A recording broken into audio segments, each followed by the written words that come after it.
Hey everybody, Jane here, and today we are doing a book versus movie. Paddington Bear, or Paddington the movie, and A Bear Called Paddington by Michael Bond. So let me start with what these books very much have in common, and that is Paddington. Paddington is fairly the same through both, character-wise. He is a cute little bear who loves marmalade and who gets into trouble unintentionally all the time because he just doesn't know any better. Now, the book is told in a series of adventures where Paddington just kind of shows up, and after that, there's not a cohesive plot. This book is basically like, he shows up, he gets adopted by the family called the Browns. We don't really get a lot of background information, and they do things, and Paddington messes things up, and he messes things up, and he messes things up, and he messes things up. And that's basically this whole book. Whereas the movie Paddington, I actually enjoyed a little bit better because it had a cohesive plot. In this, Paddington is trying to find an explorer who found Darkest Peru, which is where Paddington in both worlds is from, because that explorer had basically told his aunt at one point that he would take them in, that they could come visit. He'd invited them to England. And so Paddington's looking for this explorer.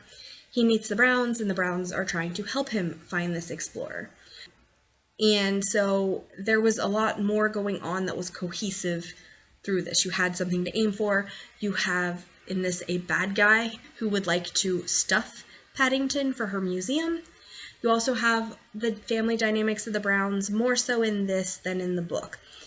In the movie, the dad is hesitant about bringing a bear into the family because he's afraid it'll endanger his other children. And, the mom is just like, she just sees a lost child who needs cared for. So I do think the Browns were a little more developed in the movie than the book. And they're also slightly different people. Like, the Browns in the book are just more laid back. Again, for the book, the focus is not on any of the characters. It's just the adventures of zany Paddington. Whereas this really was about the characters changing, all the different things they go through. Some of the things that didn't work for me with the movie, I'm not going to do a separate movie review. I did like the movie a lot better than the book. And there's not a lot that they have in common other than some of the adventures that they go through. I believe in this one, Paddington does overflow the bathtub, and he does that in this one too. Or no, in this one he overflows the toilet. So there were a couple things that you see in the book that obviously inspired the movie, but they are really nothing alike. And there was no nemesis in this one. Nobody was trying to stuff Paddington. There was no real story arc, so there was no characters that were bad guys or anything like that. In this, I will say I didn't love the acting. Some of it was a little crazy, and I didn't think the cinematography part was well done, but I did enjoy the story part. If you've ever seen the movie Beethoven with the dog, that's basically this in a lot of ways, which I guess is kind of spoilery, but I don't know how many people have seen both or seen Beethoven, so maybe you haven't. But I did, while we were watching this, go, oh my gosh, this is basically just the first Beethoven movie, but with a bear. And so I enjoyed this. I thought it was okay done. I liked Paddington. I thought he was adorable. He was cute.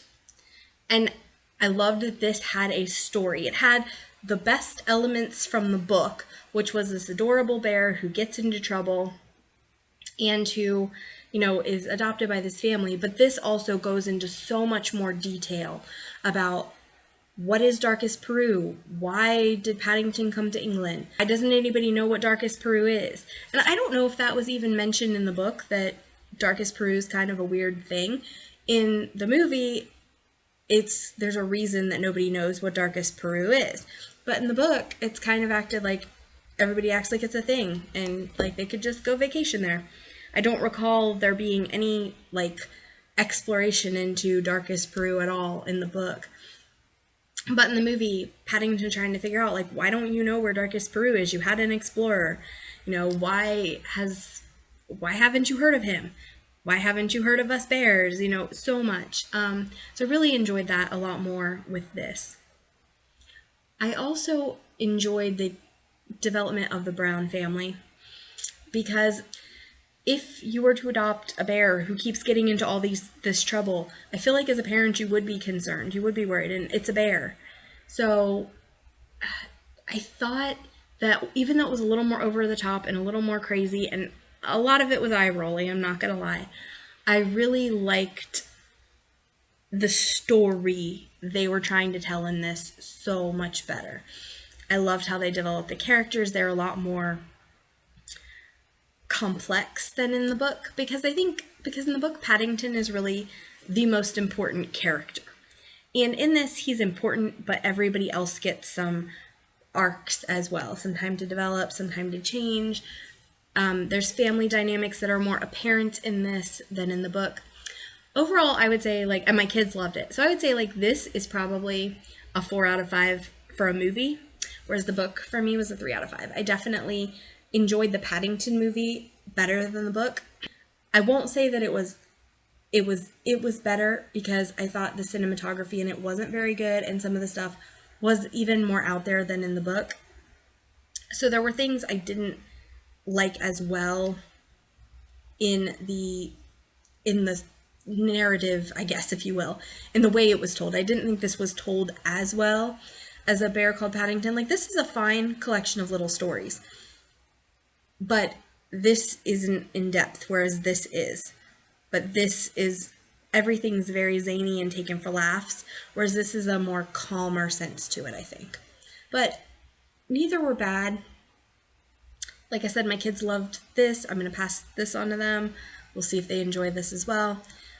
If you have kids especially, worth watching for sure. Probably worth a read when they get a little older. Not because of any content, but just because of the complexity. If you're not from England, your kids probably don't know what a lot of this stuff is.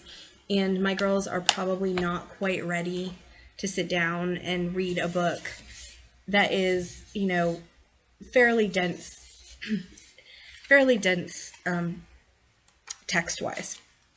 So those are my thoughts on Paddington. If you have read and watched, what did you think? Did you like the book better? Did you like the movie better? I would love to hear your thoughts. Please put them down below. Also, like and subscribe, and my social media is down there if you'd like to connect with me outside of YouTube. Thanks, bye.